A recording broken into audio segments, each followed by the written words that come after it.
Masuklah rumah Allah, angkatlah pujian syukur baginya. Berkatamu tinggalkan semua yang harus terimalah. Ambil hatimu yang keras, ku beri hati yang lembut. Masuklah rumah Allah, angkatlah puji dan syukur baginya. Roh Kudusku ke dalam hatimu yang beku, dan akan lestari hidupmu. Berpegang pada hukum-Mu, masuklah rumah Allah, angkatlah puji dan syukur baginya. Bapak Ibu yang terkasih,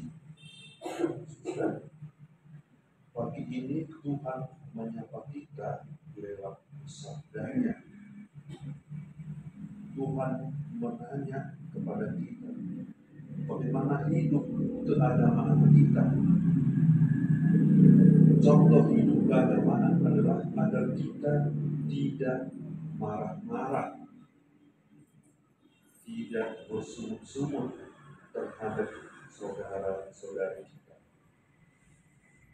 tidak jahil, tidak membunuh,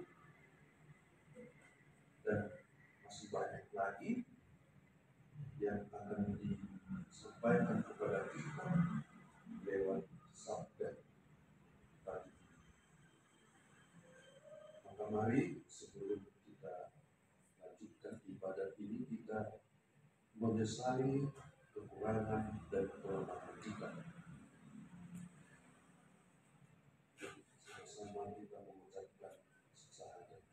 Saya mengaku kepada Allah Maha Kuasa dan kepada saudara sekalian bahwa saya telah berdosa dengan pikiran dan perkataan, dengan perbuatan dan kelalaian. Saya berdosa, saya sungguh berdosa. Oleh sebab itu saya mohon kepada Santa Perawan Maria, kepada para malaikat dan orang kudus, dan kepada saudara sekalian, supaya mendoakan saya kepada Allah Tuhan kita. Pandanglah ya Yesus kami yang berdosa ini, ulurkanlah tanganmu untuk menyelamatkan dan menebus dosa kami.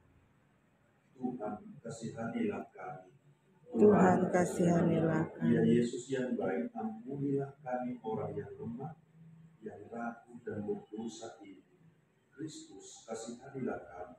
Kristus kasihanilah kami. Ya Tuhan, kami sebagai anak-Mu sering lupa bahwa kami tidak menunjukkan hidup keagamaan dengan baik. Tuhan kasihanilah kami. Tuhan kasihanilah kami. Semoga Allah yang Maha Pengampun dan Penyayang mengasihani kita, mengampuni dosa kita, dan mengantar kita ke hidup yang kekal.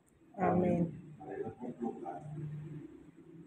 Ya Allah Bapa di surga, puji dan syukur kami aturkan kepadamu karena Engkau perkenankan kami bertemu dalam ruangan ini, di sekolah kali ini.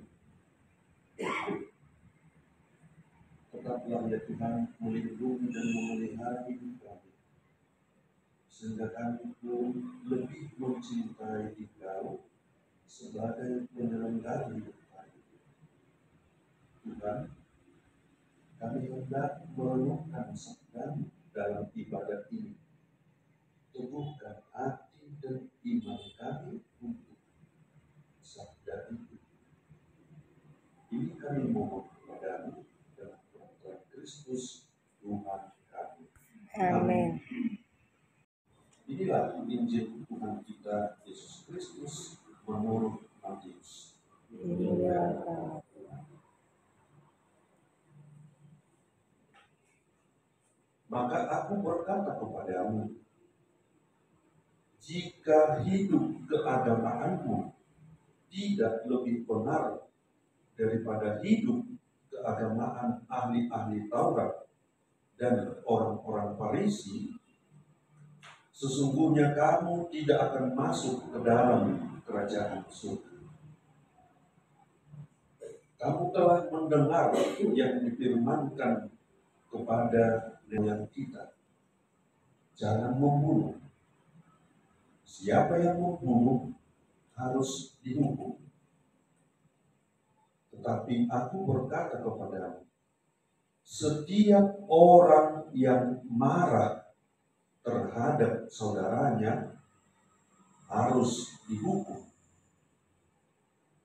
Siapa yang berkata kepada saudaranya kafir harus dihadapkan ke mahkamah agama. Dan siapa yang berkata jahil harus diserahkan ke dalam neraka yang menyala-nyala. Sebab itu, jika engkau mempersembahkan persembahanmu di atas mezbah dan engkau teringat akan sesuatu yang ada dalam hati saudaramu terhadap engkau, tinggalkanlah persembahan di depan mezbah itu dan pergilah berdamai dahulu dengan saudaramu, lalu kembali untuk mempersembahkan persembahanmu itu. Segeralah berdamai dengan lawanmu selama engkau bersama-sama dengan dia di tengah jalan, supaya lawanmu itu jangan menyerahkan engkau kepada hakim, dan hakim itu menyerahkan engkau kepada pembantunya, dan engkau dilemparkan ke dalam penjara. Aku berkata kepadamu, sesungguhnya engkau tidak akan keluar dari sana sebelum engkau membayar hutangmu sampai lunas. Demikianlah sabda Tuhan. Terpujilah Kristus.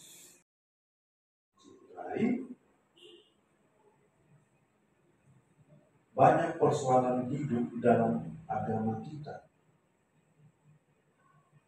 Kita boleh lihat di media sosial, di Facebook dan sebagainya. Contoh persoalan keagamaan itu ya perusahaan tempat ibadah, kemudian penyerangan brutal terhadap pemimpin agama, serta pembedaan agama dan aliran kepercayaan. Ada agama tertentu merasa diri lebih benar, lebih baik. Mereka yakin demikian karena masalah yang paling banyak dibincangkan adalah hal-hal yang tadi. Kami yang paling benar, agama kami yang paling benar. Jika direfleksikan lebih kritis tentang realita ini, sebenarnya hanya ada satu persoalan kronis yang menghantui beragama adalah minimnya kesadaran akan kesatuan antara syahadat, pelaksanaan ibadat, dan penghayatan amanat dari agama yang Yahudi. Syahadat, ibadat, dan amanat bukan hal baru dalam hidup agama. Ketiganya adalah pilar penyangga bangunan agama itu. Namun ketiga unsur itu bisa menjadi umpan dalam hidup agama jika tidak diolah secara mengutamakan salah satu unsur lalu mengabaikan unsur yang lain. Saudara-saudari yang terkasih, secara implisit dalam Injil hari ini ketiga unsur itu ditegaskan oleh Yesus lewat sabdanya. Dikatakan, jika hidupmu tidak lebih benar dari hidup keagamaan ahli-ahli Taurat dan ahli-ahli Farisi, sesungguhnya kamu tidak akan masuk ke dalam kerajaan surga. Kita tahu ahli-ahli Taurat dan orang Farisi itu adalah golongan terkemuka dalam hidup agama bangsa Yahudi. Namun status itu tidak otomatis memberi mereka tiket masuk ke surga. Yesus menilai bahwa hidup keagamaan mereka penuh rekayasa. Mereka mengakui syahadat hanya di bibir saja. Mereka melaksanakan ibadat hanya sebagai ritual belaka. Mereka menghayati amanat sejauh ada waktu luang. Syahadat, ibadat, dan amanat dalam agama dimanfaatkan untuk kepentingan sendiri.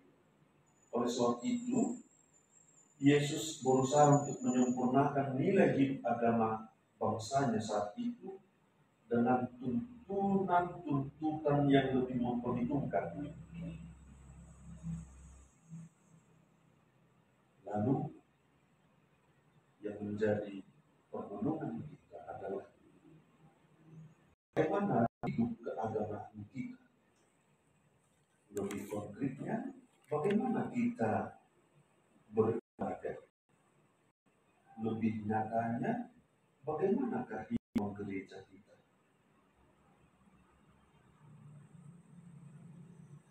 Tadi dikatakan, kalau kita marah-marah kepada teman kita, maka kita akan mendapat hukuman. Kita tidak mendapat imbalan yang baik dari Tuhan. Kalau kita katakan teman kita itu kafir, ya kafirlah dia.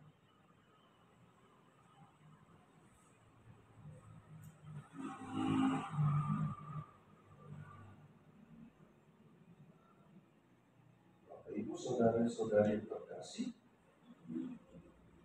mari kita refleksikan hidup agama kita. Jika kita rasa belum atau masih kurang, maka mari kita berbenah diri. Hidup keagamaan yang dewasa jauh dari kata sandiwara. Maka jangan kita buat ibadat kita, keagamaan kita hanya bersandiwara. Amin.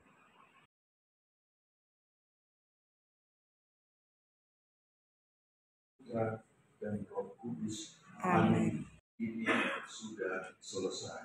Syukur kepada Allah.